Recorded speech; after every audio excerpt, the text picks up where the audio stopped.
Have you ever noticed that your most profound insights don't come in moments of noise, but in silence?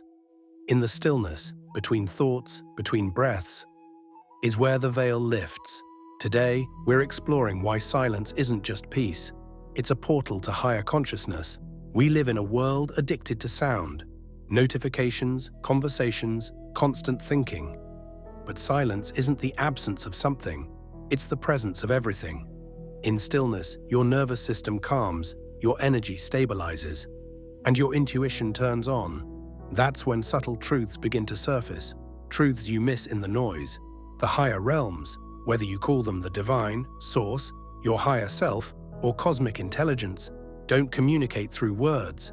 They communicate through frequency. Silence is how you tune in.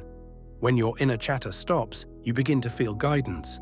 You receive downloads, not through thoughts, but through knowing. Stillness aligns your vibration with higher planes, where clarity, peace, and purpose live. Stillness isn't passive, it's active awakening.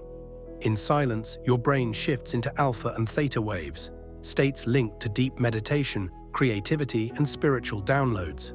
Your aura expands, your pineal gland awakens.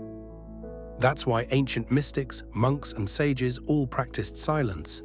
It wasn't to escape the world. It was to connect with something greater. You're not disconnecting from the world. You're connecting to the real world behind the illusion. Here's the practice. Start with 5 to 10 minutes of silence daily. No music, no affirmations, no breath control. Just be. Let your thoughts arise and let them go. Soon you'll notice your inner world opening. Colors may seem brighter, time may feel slower. You'll become the observer, not just the participant. That space, that's the gateway. That's where real transformation begins. We often chase answers, but the truth is, they were always waiting for us in the silence. Stillness is sacred. It's not emptiness, it's alignment, it's remembrance, and it's power. Return to the silence, and let the higher realms meet you there.